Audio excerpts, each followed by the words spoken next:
राम राम राम रामाय रामभद्राय रामचन्द्राय वेधसे रघुनाथाय नाथाय सीतायाः पतये नमः। अतुलितबलधामम् हेमशैलाभदेहम्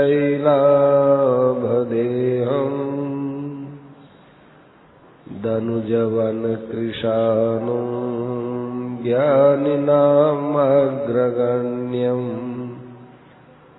सकलगुणनिधानं वानराणामधीशम् राम राम रघुपतिप्रियभक्तं वातजातं नमामि। मनोजवं मारुततुल्यवेगं जितेन्द्रियं बुद्धिमतां वरिष्ठम् वातात्मजं वानरयूथमुख्यं श्रीरामदूतं शरणं प्रपद्ये। भगवान किया राजीव है जकी बात बतावा। जो आदमी सत्संग करने वाला हुए, भजन ध्यान करने वाला हुए और केवल आपरो कल्याण चाहे, बिया पुरुषारी आपारे द्वारा किया सेवा हो सके, ऐसो मन में भाव आने पर भी आदमी पर भगवान प्रसन्न हुए। भजन करने वाला पर तो भगवान वही है, फिर वो भजन करने वालों, साधन करने वालों, सत्संग करने वालों लोगों ने प्रिय लागे और मन में सोचे कि आपा इन्हें कितनी सुविधा दे सका, इन्हें कितो सत्संग के लिए समय दे सका, ऐसो यदि मन में भाव पैदा हुए तो भगवान प्रसन्न हुए। भगवान की साक्षात सेवा है। तो ऐसा जो बाहर से आने वाला लोग है और सत्संग करे, ब्याने बहुत प्रेम से अपने व्यवहार से प्रसन्न रखना चाहिए। एक कहानी मन याद आई। एक सेठ थे, सेठ जी बोलता, कहीं मारवाड़ी कहीं किया। एक सेठ थे, उन्होंने कोई धर्मशाला बनाई। उस धर्मशाला में एक मुनीम रहता था और एक जमादार भी रहता था। दोनों के अलग अलग कमरे थे और जब सेठ जी आते तो सेठ के लिए अपना अलग कमरा, वो सेठ उसी में ठहरता था। इसके अलावा जो बाकी कमरे थे उसमें यात्री लोग ठहरते थे। कई दिनों से ये क्रम चल रहा था। एक बार उस धर्मशाला में बहुत से यात्री आ गए। वो सेठ भी आया हुआ था। सेठ अपने कमरे में ठहर गया। कोई पर्व का दिन था तो यात्री पर यात्री, खूब यात्री आते गए। धर्मशाला भर गई। बरामदों में भी लोग रह गए। अब कमरा भी खाली नहीं, बरामदे भी खाली नहीं। अब जो भी यात्री आए पूछे कि भाई कोई जगह मिल जाएगी, तो जमादार बोलता नहीं, डांट करके बोलता कोई जगह नहीं है। ऊपर कमरे में सेठ ने बात सुन ली। वो सेठ ऊपर की बारी से मुंह निकाल करके बोलता है आओ आओ जगह है। नीचे से जमादार बोलता है कोई जगह नहीं है, अंदर मत आओ। तो जमादार को ये पता नहीं कि सेठ ऊपर से बोल रहा है। लोग अंदर घुसने लगे तो जमादार ने कहा कौन घुसते हो, कोई अंदर जगह नहीं है। ऊपर से सेठ ने सुन लिया कि यात्रियों को धमका रहा है। सेठ बोला जगह है आ जाओ। जमादार को डांट के कहा तुम्हें क्या मतलब, जगह है आने दो। तो यात्री एक साथ खूब से आ गए। सेठ ने उनको अपने कमरे में बुला लिया, कमरे में ठहरा दिया, सामान रख दिया, कहा यहां सामान रखो, यहां रहिए। तो लोगों ने कहा सेठ जी इसमें तो आप रहते हो, तो क्या हो गया, मैं रहता हूं इसीलिए तो आप रह सकते हो, मैं नहीं रह सकता तो फिर मैं आपको क्या बोलता, मैं रह सकता हूं इसलिए आपको कहता हूं आप भी रहिए, मिलकर के रहेंगे। फिर और भी यात्री आ गए। सेठ ने कहा कि आ जाओ। मुनीम दौड़ा दौड़ा आया कि सेठ जी आप हर किसी को हां भर देते हो, अपने यहां जगह तो बिल्कुल नहीं है, सब कमरा बुक कर दिया, हॉल भर गए, हम आपके कमरे में भी ठहरा दिया,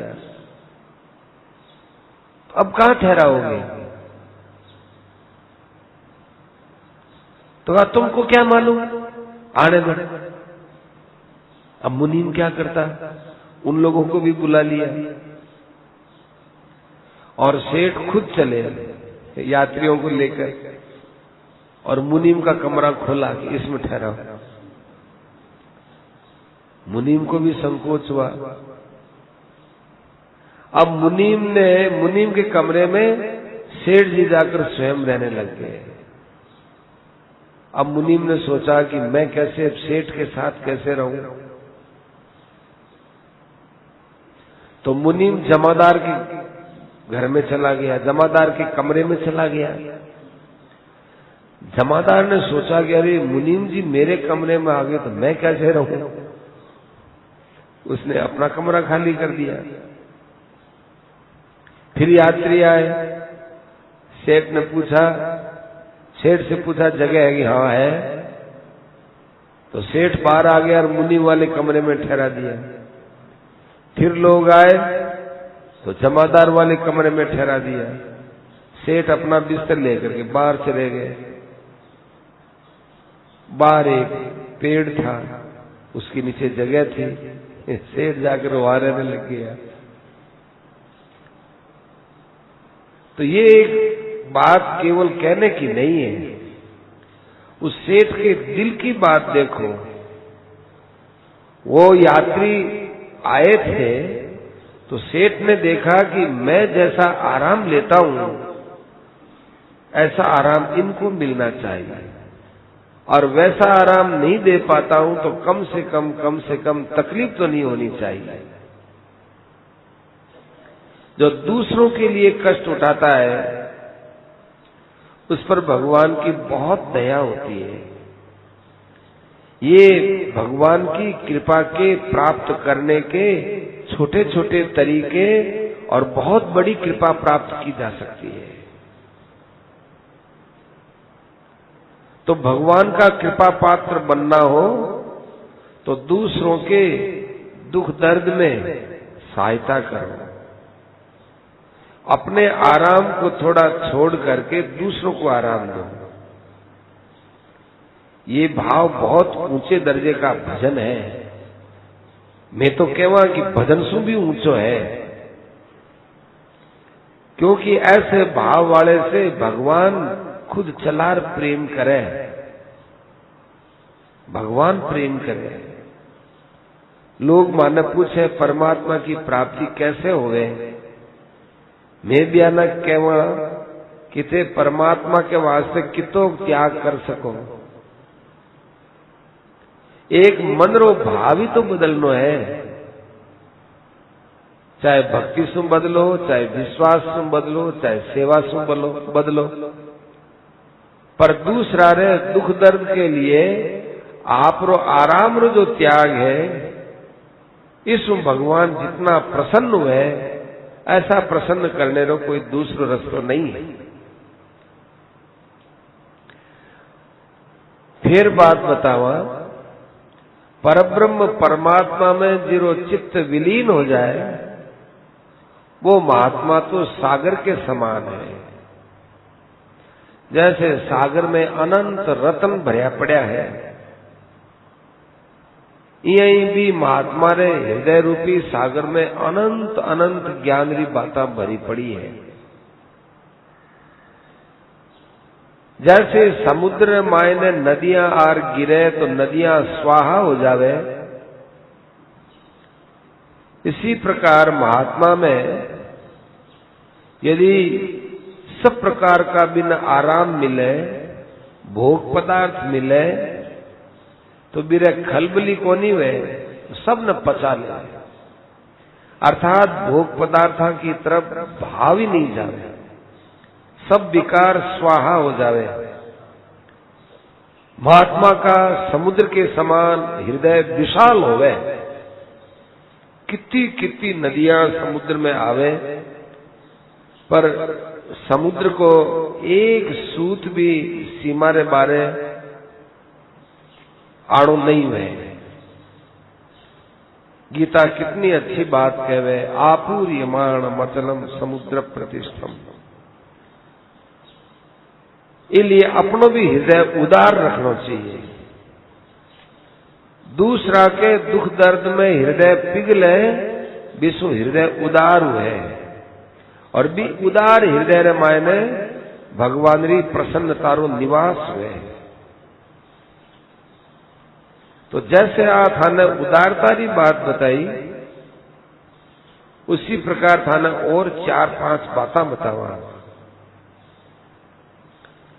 अभी मैं स्वामी जी से बात करी, एकांत में बातें हुई, बड़ी दामी बातें आई। एक तो बात आ है कि परमात्मा में प्रेम होना चाहिए। परमात्मा की प्राप्ति भक्ति से हो सकती है, ज्ञान से हो सकती है।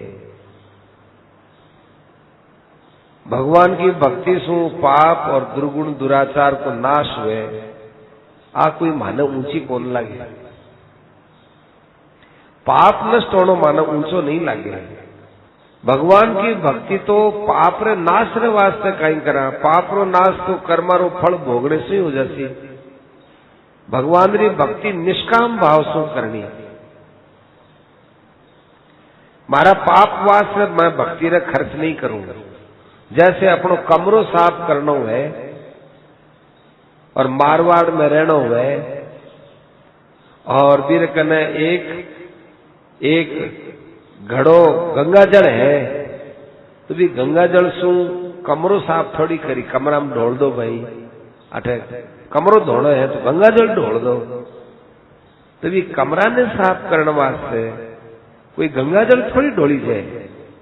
ऐसे ही अपने पाप ने नष्ट करने के लिए, अपने दुर्गुण दुराचार के नाश के लिए भक्ति जैसे अमृत रो उपयोग को नहीं करा। भक्ति तो निष्काम वास्ते करनी है। भक्ति की जरा सी भावना भी पैदा हो जाए तो पाप तो बट ही भाग जाएगा। जैसे कोई पुलिस है, बीरे करना कोई शस्त्र नहीं है, डंडो है, और वो पुलिस रो आदमी घना ऊंचे ओहदा पर भी नहीं है, मामूली कांस्टेबल है, परंतु कोई आदमी चोरी करतो है तो चाहे बिरकन शस्त्र हो, वो पुलिस वालों दकाल लगाई और मायने चोर कमरा में बैठे मैंने ठा पड़ जावे कि पुलिस आ गई, तो वो भागने की कोशिश करे। भाई आप कौन देखे कि पुलिस के न शस्त्र है कि नहीं है कि काई बात है, वो देखो पुलिस आ गई, पुलिस ने आने मात्र से मैं भाग जावे। ऐसे ही भक्ति करने की इच्छा हुए भी इच्छा मात्र सु पाप नाश हो जाए। अब बताओ जठे भगवान री भक्ति री इच्छा सु पाप नष्ट हो जावे भी पापा ने भगवान री भक्ति रो नाश करने वास्ते क्यों उपयोग करा। जैसे सूर्योदय होने से पहले ही अंधकार दूर हो जावे, वो कोई सूर्योदय रे बाद नहीं हुए, सूर्योदय खुद बाद में हुए, पहले सूर्योदय होने से पहले अंधकार तो भाग छूटे। ऐसे ही भक्ति रो जो आभास है विश्व दुर्गुण दुराचार नष्ट हो जावे। भगवान भक्ति रे आभास से भी राजी हो जावे। आप मत सोचो कि मारा पाप रहते हुए भक्ति किया उसे। भगवान की कृपा एक ऐसी चीज है कि बात सब चीजें नष्ट कर देवे। परमात्मा की प्राप्ति होनी या तो फल है और भगवान की भक्ति है वो साधन है। पर एक बात है, भक्ति कैसी होनी चाहिए, जैसे पतिव्रता स्त्री की पति में निष्ठा हुए। पति भोजन नहीं करे तो पत्नी भोजन नहीं करे, अडिगती रहे। ऐसे भगवान की एक अडीक राखनी, प्रतीक्षा करनी। अब मन भगवान मिलसी, अब मन मिलसी, अब मन मिलसी। आज जो प्रतीक्षा है अब बहुत ऊंची दामी चीज है। ये प्रतीक्षा में हताश नहीं होना। नहीं कि इतना दिन हो गया माने अडीकता कद आई, भगवान की अडीक हरदम राखना। तो मैं थाना बताई पहली बात कि भगवान की भक्ति में निष्काम भाव रखना। दूसरी बात आए कि भगवान में श्रद्धा और विश्वास रखना। भगवान में निरंतर प्रेम बढ़े और भगवान सदा ही याद आते रहे, यानी याद आती रहे, ऐसा उपाय करना। जैसे पतिव्रता स्त्री रे चित्त में हरदम पतिरो चिंतन रहे, ऐसे चिंतन रहना चाहिए। और ऐसा यदि कोई महात्मा मिल जावे जो भगवान से प्रेम करने वाला है तो ब्याह महात्मा रो संग करना। ब्यारी जीवनी ने आदर्श मान चालनो, बे जिया कहवे बिया चालना। आज के जमाने में ऐसा पुरुष मिलना बहुत कठिन है। तो भी हताश मत हो। आपा के सामने गीता है, आपा के सामने रामायण है, आपा के सामने बड़ा बड़ा ऋषि मुनियारा वचन है। ब्यारे अनुसार चालो। ब्यारे वचना में अनेक रतन भरोड़ा है, बहुत ऊंची ऊंची बातें कही है। संसार का जो हीरा मोती रत्न है तो तुच्छ है, बाटारा रूप है। संताना सिद्धांत बहुत ऊंचा है, यानी कोई उपमा नहीं दे सका।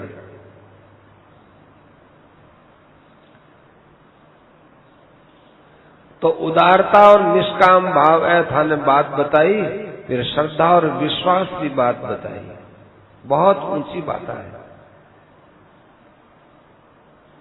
और ऐसे ही थाने सावधान करा कि कई नीची बातें भी बड़ी पतन करने वाली है। सबसे बड़ी बात है शरीर में मैंपणो राखना। ये शरीर मैं हूं, शरीर में जितो मैंपणो वह बितो ही अपनो असली रूप छिपेड़ो रहे, बिना आत्मा रो ज्ञान नहीं हुए।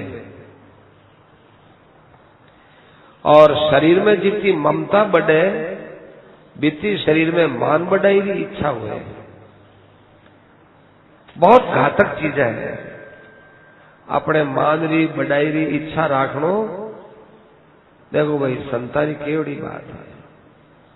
अपने मान बढ़ाई री इच्छा राखनो जहर रो कटोरो पर पीड़े रे समान है।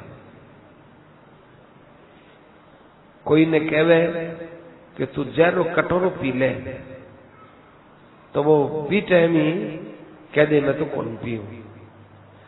तो आ मान बढ़ाई री इच्छा जहर रो कटोरो ही तो है।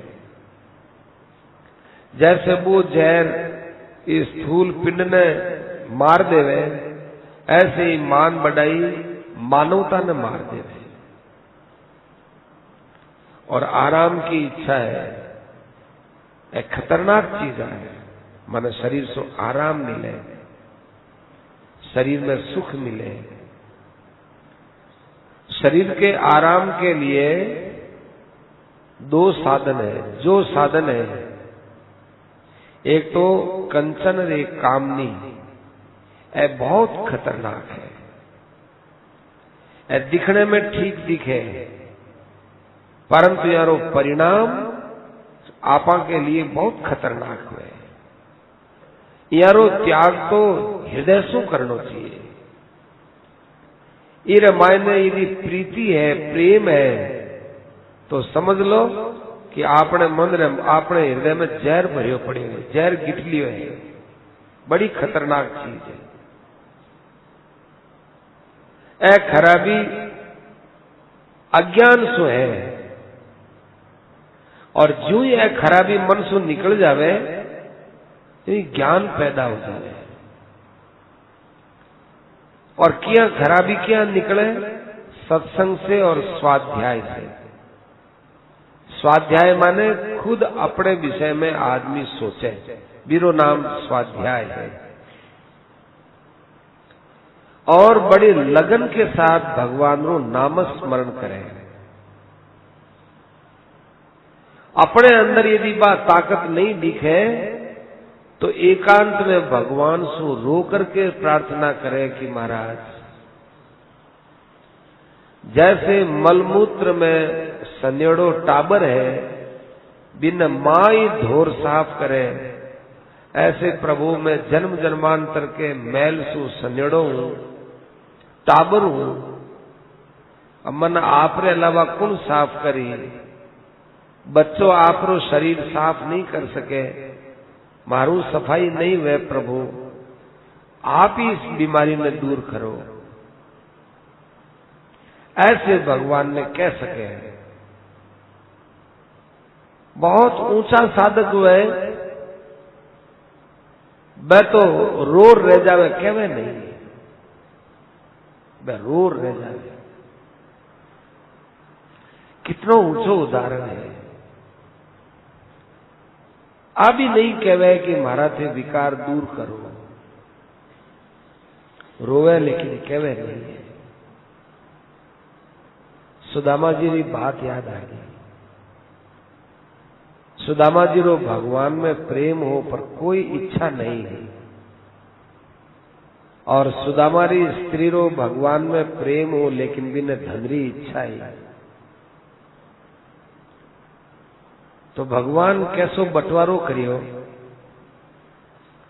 सुदामा जी रे साथ बैठ भगवान उस रात में सोया, सुदामा जी रे साथ भोजन करिया, सुदामा जी री कितनी चरणारी पूजा करी। सुदामा जी ने एक टको नहीं दियो, और सुदामा जी की जो स्त्री बिन बहुत बड़ा बड़ा महल दिया, हीरा पन्ना सोना चांदी दिया।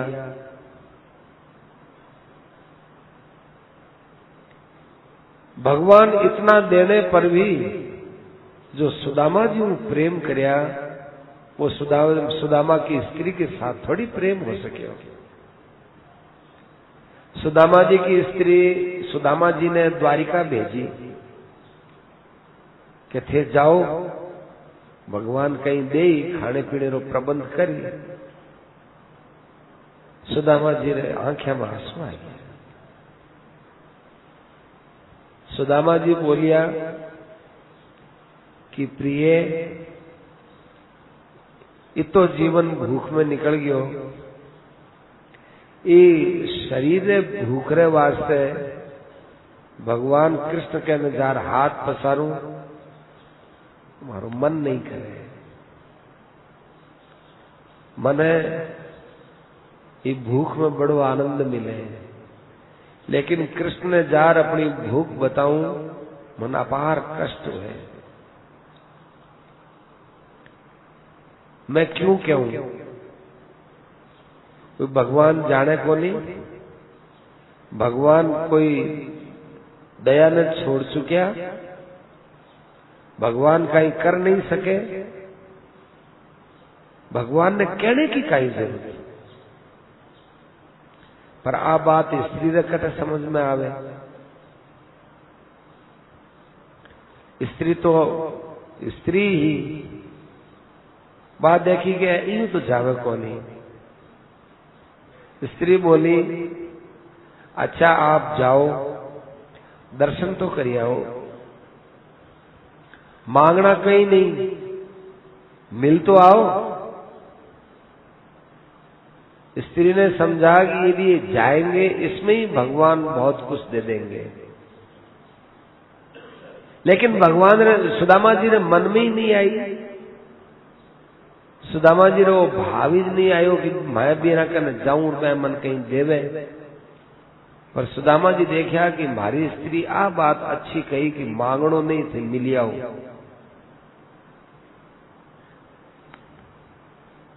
सुदामा जी भी देखा कि मांगणो नहीं आ बात क्या कहवे। ये बात में भी थोड़ी सी कुछ मांगने की भावना है। इतनी जल्दी क्या बोल दी कि अच्छा जाओ तो दर्शन करो और मांगो मत। मांगो मत रो तो अर्थ है कि मैं दे ही था न जरूर थे, लिया हो। कठिन कठिन लेने की भावना है। सुदामा जी बोलिया कि जाऊं को नहीं। बा मानी नहीं, बा घनी हट करती रही। तो सुदामा जी बोलिया कि देख आपा गरीब हाँ, आपा ने खाने तो कुछ मिलियो नहीं, और सुबह है राजा, बिया राजा ने बताओ खाली हाथ क्या जार मुंडो दिखाऊं, भेंटर वास्ते तो कहीं है ही नहीं। तो बा स्त्री चावल रो चूरो ली आई। घर में कपड़ा भी कोई साबत तो हा को नहीं, गलिया फटिया कपड़ा चिथड़ा लाई। एक बांधे तो बीरे नीचे छेद हो जाए, दूसरो बीरे नीचे लगावे तो बीरे बठिनू छेद हो जाए, तीसरो लगावे, चौथो लगावे।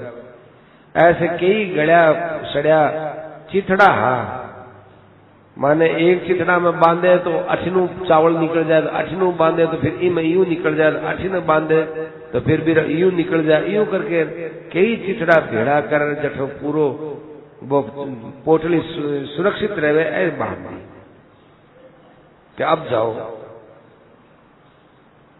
सुदामा जी भी ने बांध द्वारिका वास्ते रवाना हुआ। द्वारिका जाने पर पूछा कि भाई अठे कृष्ण रो घर कौन सो है। एक जनो कह दियो कि वो जो ऊंचो ही ऊंचो मकान दिखे, सबसे ऊंचो मकान दिखे, वो महाराज कृष्ण को मकान है। अब सुदामा जी चालने में बड़ी तेजी भी राखे, पर चाली दे नहीं। मन में इतना आनंद आवे, इतना बस अब मन भगवान रा दर्शन हो सी। ज्या ज्या सुदामा जी ड्योडी पर पहुंचा, दरवाजे पर पहुंचा, बटे पहरेदार खड़ो। पहरेदार ने पूछो कि कृष्ण भगवान रो मकान वही है कि हाँ वही है। दरबार ने समझा कि कोई भगवान का प्रेमी आया है। वह जानता था द्वारिका नाथ के यहाँ रहते हुए उन्हें मालूम हो गया था कि ये दरबार तो सबके लिए खुला है। ध्यान से सुनियो, लीलारी बात है तो लीलारी बात है कि ये दरबार तो सबके लिए खुला है। यहाँ तो अनाथ अनाथ लोग आते हैं और सनाथ होके जाते हैं। अनाथों के नाथ के दरवाजे पर ऐसे दीनहीन असंख्य प्राणी आते रहते हैं। सुदामा जी ने कहा पहरेदार से कि भैया, क्या मैं भी अंदर जा सकता हूं? क्या मुझे अंदर रोकेंगे तो नहीं? भगवान को यदि खबर कर दो, उनका बाल सखा सुदामा आया है, हम दोनों साथ साथ पढ़ते थे, आज पहली बार उनसे मिलने आया हूं। पहरेदार को बड़ा हर्ष हुआ, दौड़ा दौड़ा भगवान के पास गया और बोला, हे नाथ, एक दीनहीन ब्राह्मण आया है, मेले कुचेले कपड़े पहन रखे हैं, धोती जगह जगह से फटी हुई है, गली हुई है, और उसके गाल पिचके हुए हैं, आंखें अंदर बैठी हुई है, पेट धंसा हुआ है, उसके शरीर के ऊपर नसें हैं, वो एकदम साफ मालूम दे रही है। आपका नाम लेते वो रो पड़ता है और वो बोलता है कि मेरा नाम सुदामा है। भगवान इतनी बात सुने, पहरेदार को तो कुछ नहीं कहा। भगवान तो ये भी कह सकते थे कि जाओ बुला लाओ, पर पहरेदार को कहने का समय कहां था भगवान के पास। भगवान जैसे थे वैसे दौड़ पड़े। पहरेदार ने देखा, ऐसा तो मैंने कभी देखा ही नहीं। पहरेदार भगवान के पीछे पीछे गया। ये तो भगवान का पहरेदार था। आजकल के जो पहरेदार होते हैं वो तो धक्का मुक्का करने लग जाके भगा देते हैं। भगवान दौड़े दौड़े चिल्लाते चिल्लाते कह रहे हैं, सुनो सेवकों सुनो, रुक्मणी आदि सब रानियों को महल में इकट्ठा करो, उनको कहो जल का प्रबंध करें, उनको कहो कि एक मेरा बहुत प्यारा मित्र आया है, उसकी सेवा करनी है, सब तैयार हो जाए। दौड़े दौड़े जा रहे हैं और सेवकों को आज्ञा दे रहे हैं। इतनी हड़बड़ाहट पहले कभी नहीं हुई। आज्ञा पाकर के सब स्त्रियां जल लेकर के दौड़ी दौड़ी आई। भगवान दौड़े दौड़े गए और दरवाजे पर जाकर सुदामा से बड़े प्रेम से लिपट गए और कहने लगे, बड़ी देरी हो गई मित्र, बहुत देरी हो गई। मित्र, मुझे तुम्हारे दरवाजे पर आना था, तुम मेरे दरवाजे पर आ गए। मित्र, तुमने मुझे मित्रता में विभोर कर दिया। दोनों मित्र आपस में कई देर तक रोते रहे।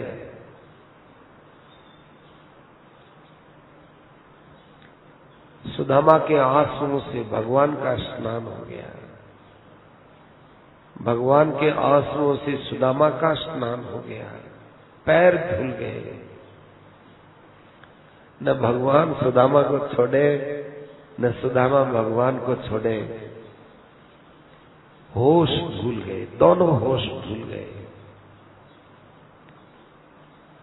सेठ जी लिख रहे हैं, कहीं नहीं आया हो। सेठ जी लिख रहे हैं कि उसी समय में उद्धव और अक्रूर ये दोनों आए।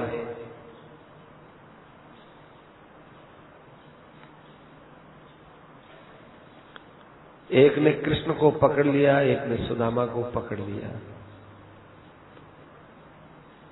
दोनों खूब प्रयत्न करते करते बड़ी मुश्किल से अलग कर पाए।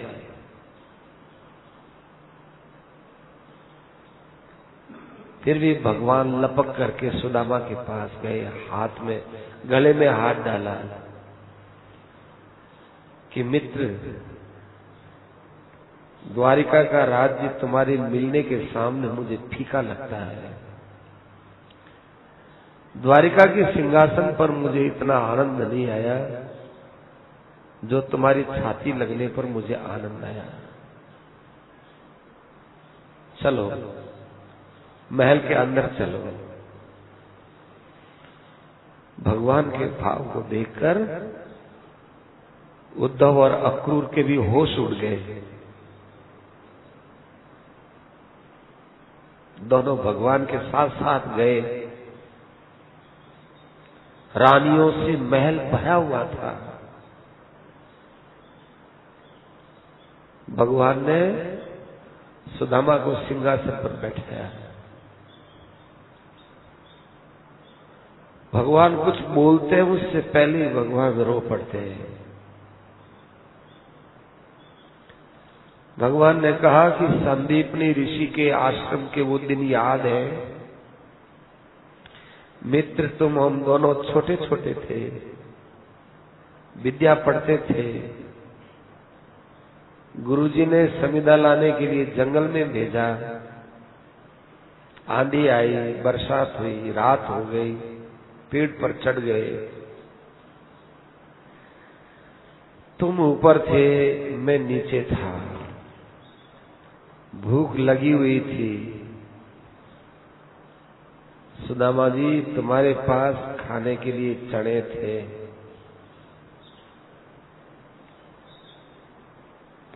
मैं भूखा था, मुझे भी भूख लगी थी। तुम खा रहे थे, लेकिन तुमने मुझसे पूछा भी नहीं कि मित्र तुम भी भूखे हो। सुदामा जी को बड़ी शर्म आई। भगवान ने इसमें सब कुछ कह दिया। भगवान ने कहा, मित्र उस दिन यदि तुम मुझे कुछ खिला देते तो तुमको इतने दिन तक भूखा नहीं रहना पड़ता। सुदामा जी ने कहा, भैया बहुत पुरानी बात याद रखते हो। भगवान जोर से हंसे, कहने लगे, ये पुरानी बातें याद तो आ ही जाती है। मित्र को देखकर आज मेरा बहुत भाग्य जग गया कि तुम मेरे यहाँ आए। आज तुम्हारे चरणों से मेरा महल पवित्र हो गया।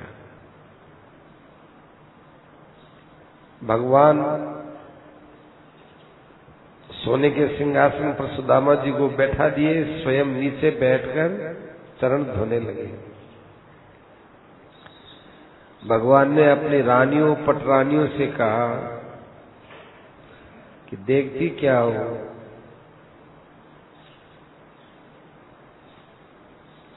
मेरे अंदर का प्रेम का जो स्वरूप है वो ये सामने ब्राह्मण बैठा हुआ है। इसके हवा करके तुम बहुत बड़ा लाभ प्राप्त कर लो। सब चमर डुलाने लगी। सुदामा जी को बड़ी लाज आई। सुदामा जी नीचे देख रहे हैं। प्रसन्नता इस बात की हो रही है कि कृष्ण ने मुझे अपना मित्र मान रखा है। कृष्ण का मेरे प्रति कितना प्रेम है। एक जन्म जन्मांतर का दीनहीन प्राणी भगवान के हृदय में कितना ऊंचा स्थान पाए हुए है। इतना प्यार तो मुझे किसी ने नहीं दिया। मैं तो माँ बाप के पास भी रहा, परिवार में भी रहा, स्त्री में भी रहा, इतना प्यार मुझे किसी ने नहीं दिया। कितने दयालु हैं, मैं कितना भाग्यवान हूं। मैंने भगवान से प्रेम किया तो बहुत उचित जगह प्रेम किया, क्योंकि इनके साथ किया हुआ प्रेम निष्फल नहीं जाता। सुदामा जी के भगवान की दया देखकर टप टप आंसू गिर रहे थे। भगवान ने प्रसंग बदल दिया। भगवान ने कहा, भैया हमारे लिए भाभी ने कुछ भेजा है, भेजा हो तो लाओ। अंतर्यामी भगवान को मालूम है कि सुदामा की स्त्री ने जरूर कुछ न कुछ भेजा है। सुदामा जी सोचने लगे, कैसे भेंट करूंगा। अपनी फटी हुई चिथड़ी, गली हुई और उसमें भी चावलों का चूरा, और ऐसे ऐश्वर्यवान भगवान को मैं भेंट करूं, किस मुंह से कहूं कि ये भेजा है, ये तुम स्वीकार करो। कहां भगवान का ऐश्वर्य, सोने के महल, मणियों के खंबे, सोने के सिंहासन, जहां भोजन करने के पात्र भी सोने के हों, वहां मेरी फटी गली पोटली में टूटे फूटे चावलों का चूरा, और उसको मैं भेंट करूं। और ये मांग रहे हैं। सुदामा जी की दशा सुदामा जी ही जान सकते हैं। सुदामा जी छटपटाने लगे, अंदर उस पोटली को इधर उधर छिपाने लगे। भगवान को लगा कि देखो, मित्र मित्र के बीच में अमीरी और गरीबी एक साथ खुलने में कितनी बाधा दे रही है। भगवान ने हाथ पकड़ा, जबरदस्ती की, और उनकी मुट्ठी में जो चावल की पोटली थी उसको जोर से पकड़ के खींच करके उसको छुड़ा लिया।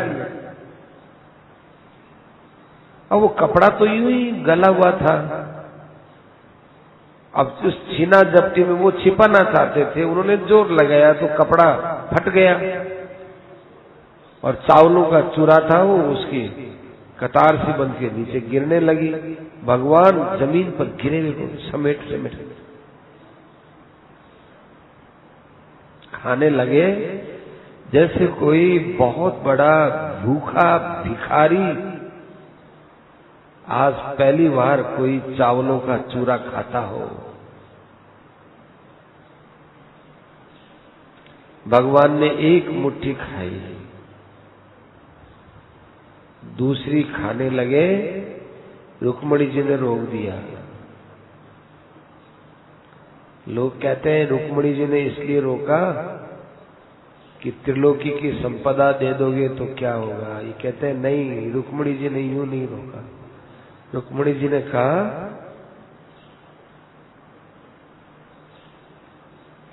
ऐसा महाप्रसाद आप अकेले ही खाएंगे या हमारे लिए भी छोड़ेंगे। भगवान के कानों में वो बात गई नहीं। भगवान दूसरी मुट्ठी भी ले लिए, बड़े प्रेम से चबाने लगे। अब चावल का चूरा और कच्चा चबाने लगे। सुदामा जी की आंखें फटी रह गई, रोमांच होने लगा और आंसू गिरने लगे। अंदर ही अंदर हंसी भी आ रही थी, प्रसन्न भी हो रहे थे कि देखो मेरे भगवान लूट खसोट करके खाते हैं और प्रसन्न हो रहे हैं। एक साथ कई भाव सुदामा जी के हृदय में पैदा हुए। इधर भगवान तो इतने मस्त हो गए, उनके तो कोई भाव नहीं हुआ। वो तीसरी मुट्ठी लेकर के चबाने के लिए रुक्मणी जी ने जबरदस्ती से हाथ पकड़ लिया। हमने आपको पहले ही निवेदन किया, प्राणनाथ सब आप ही खा जाएंगे, तो क्या आप अपने मित्र की सौगात हमें नहीं देंगे? हमें भी दो महाराज। आपको बहुत बार हमने भोजन करते देखा, रोज भोजन कराते हैं, आप इतने चाव से कभी कुछ नहीं खाए। आपको इतना आनंद आ रहा है, आप हमें भी दीजिए। आप ही सुनाते हैं कि मुझे गोपियों का माखन बहुत अच्छा लगता था, पर आप माखन खाने से प्रसिद्ध नहीं हुए, माखन खिलाने से प्रसिद्ध हुए।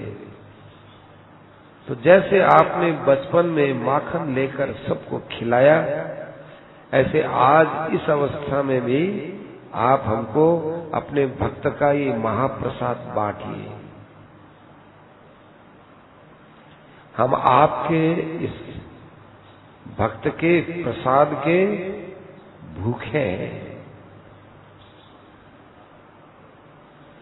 भगवान ने कहा कि इस पर तुम्हारा भी हक है, सबका हक है। तीसरी मुट्ठी मैं नहीं खाऊंगा, ले जाओ, सब रानियों को बांट दो। मेरी तरह से पागल मत होना, सब बांट के खाना।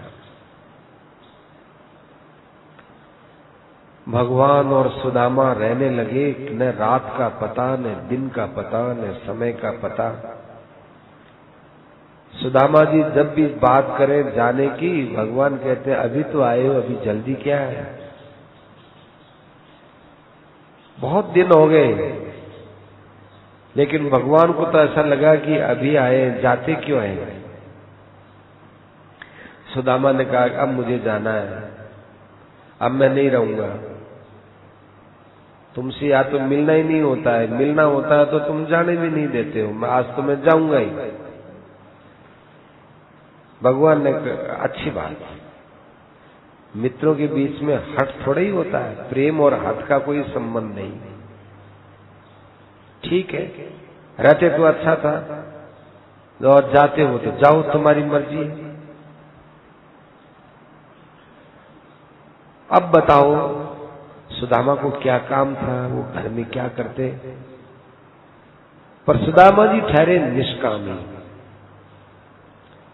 सुदामा जी को भगवान का वो आदर सत्कार, ऐश्वर्य, महल, वो सब कुछ सोनों के थाल में प्रसाद वगैरह सब अच्छा नहीं लगा।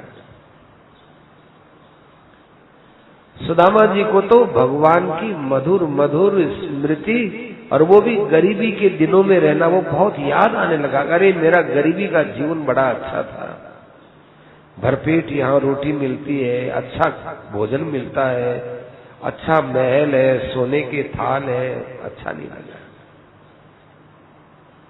कबीर मनवा एक है, भावी जहां लगाए, भावी हर की भक्ति कर, भावी विषय कमाए। अपना दीनहीन जीवन पसंद आया कि वही अच्छा है, जहां हमको पूरा रहने की सुविधा नहीं, खाने की सुविधा नहीं, लेकिन भगवान की याद आती है। देखो यहाँ भगवान तो मिल गए, पर भगवान की याद नहीं आती। मिलने पर याद थोड़ी आती है। और भगवान के दर्शन, भगवान का मिलना इतनी ऊंची बात नहीं है जितनी भगवान की याद ऊंची बात है।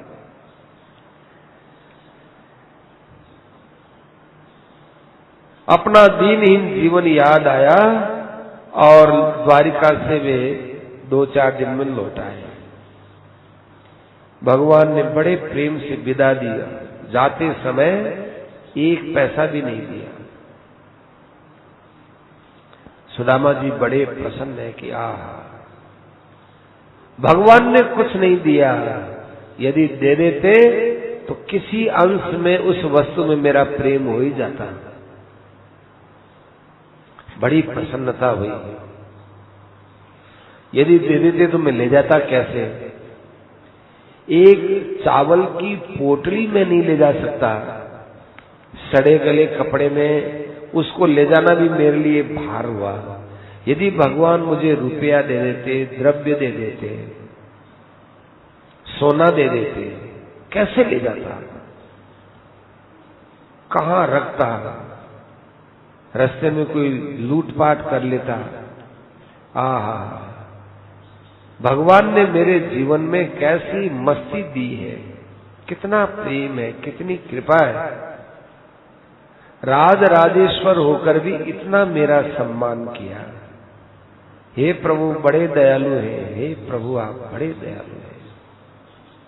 मैं भिखारी हूं, पर मैं संसार की वस्तु का भिखारी नहीं हूं, आपके प्रेम का भिखारी हूं।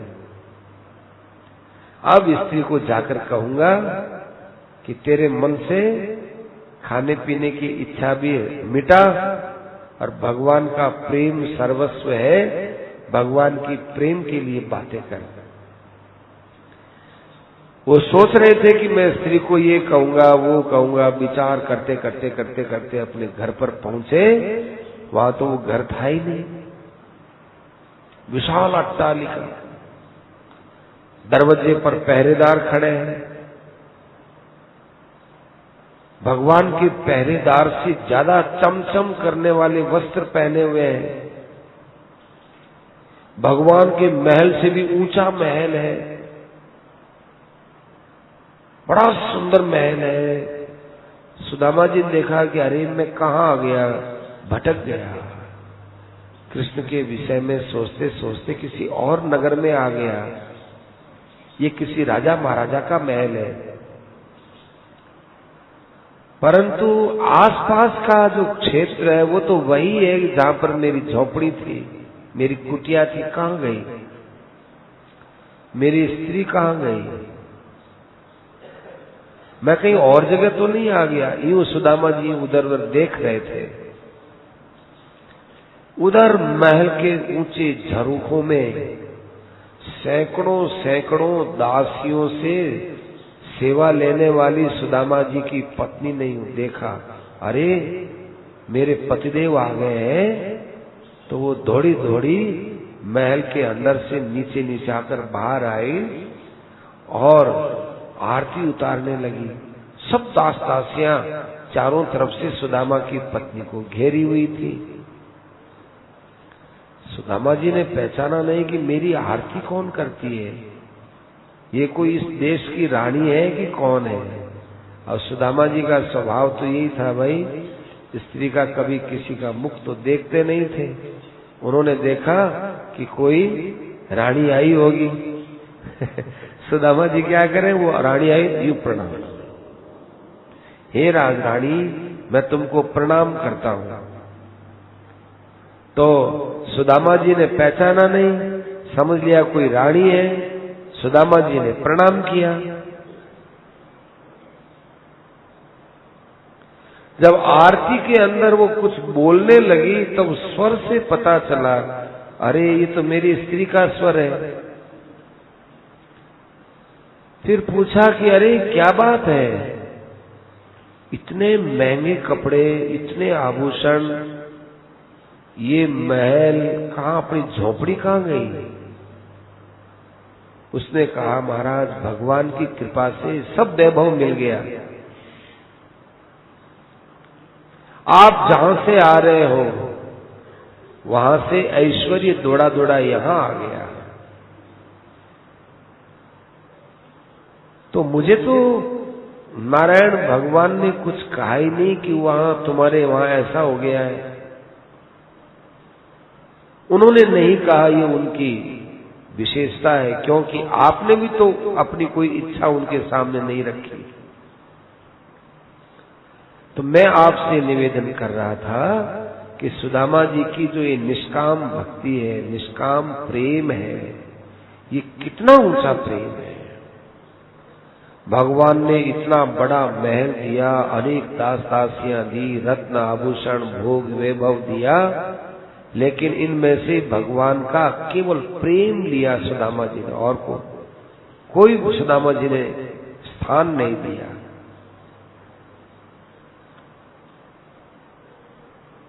यदि सुदामा जी का परम निष्काम भाव रहता तो और भी ऊंची बात। अब ध्यान से सुनना, सेठ जी बोलते हैं कि यदि परम निष्काम भाव रहता, निष्काम भाव था तो इससे भी ऊंचा भाव होता था। तो वहां घनश्याम दास जी जालान थे, उन्होंने कहा, सेठ जी इतना ऊंचा निष्काम भाव सुदामा जी का था, फिर परम निष्काम भाव और क्या होता है? सुदामा जी ने कोई मांगा नहीं, कोई चाहा नहीं, सुदामा जी का कोई संबंध ही नहीं उस वैभव से। और क्या निष्काम भाव होता है, परम निष्काम भाव क्या होगा? तो सेठ जी कहते हैं कि इससे ऊंचा एक निष्काम भाव और होता है। वो ये होता है कि सुदामा जी यदि उस वैभव को प्राप्त होने पर कंचन कामनी को छोड़कर चले जाते कि इसे तू ही संभाल, तू ही चाहती थी, मेरी तो कोई रुचि नहीं है, मैं तो मेरा जंगल में अकेला ही रहूंगा, तो और परम निष्काम भाव होता। वो उस महल में नहीं रहते, वो उस संपदा में नहीं रहते। कभी कभी बहुत ऊंचे ऊंचे भक्तों में भी कुछ बात ऐसी होती है कि उनके हृदय में तो वो निष्काम भाव है, परम निष्काम भाव है, परंतु आचरण में नहीं आने से लोग पकड़ नहीं पाते हैं। हम ये नहीं कहते हैं कि सुदामा जी के मन में कोई इच्छा रही, पर सुदामा जी ने उस ऐश्वर्य को स्वीकार तो कर ही लिया ना, बाहर से भी से, अंदर में कोई इच्छा नहीं, पर वो 2 नंबर की बात थी। प्रहलाद भगत थे, निष्काम भक्ति करते थे। नृसिंह भगवान प्रकट हो गए, हिरण्यकश्यप को मार डाला। प्रहलाद ने कहा तुम मांगो, प्रहलाद से भगवान ने कहा तुम मांगो। प्रहलाद ने कहा कि मैं कोई बढ़िया थोड़ा ही हूं जो मैं भक्ति के बदले कुछ मांगू, मुझे कुछ नहीं चाहिए। भगवान ने कहा कुछ मांग लो, तो बार बार कहने पर उनके हृदय में कामना थी, वो प्रकट हो गई। प्रहलाद ने कहा कि आप यदि आग्रह करते हो तो मेरे मन में कामना रहे ही नहीं, ऐसा उपाय करो। भगवान ने कहा बहुत अच्छी बात मांगी। ये निष्काम भाव है, परम निष्काम भाव है। प्रत्येक काम करो पर निष्काम होकर के करो, भगवान पर वो बहुत जल्दी असर करती है। सकाम भाव से भक्ति करते हो, भगवान से कुछ मांगते हो, तो थोड़ा सा विलंब हो जाता है। भगवान भी आकर कहे कि मांगो मांगो, तो कहे हमें कुछ नहीं चाहिए, तो फिर मेरे में कोई छिपी हुई कामना वो भी मिट जाएगी। ये बातें अभी स्वामी जी से हुई थी, आप लोगों को विस्तार से बताई। तो मैं आपको ये कहना चाहता था कि निष्काम भाव संसार में सबसे बड़ा है। निष्काम भाव के बदले में त्रिलोकी का राज्य मिले तो ठुकरा देना चाहिए, क्योंकि जो भी चीज मिलेगी उसकी अवधि है, जो भी चीज मिलेगी उसकी अवधि है, और निष्काम भाव की कोई अवधि नहीं है। ये हमने आपको निष्काम भाव की बात बताई। अब हम आपको नाम की महिमा बताएंगे, तो नाम की महिमा अब कल ही बताएंगे।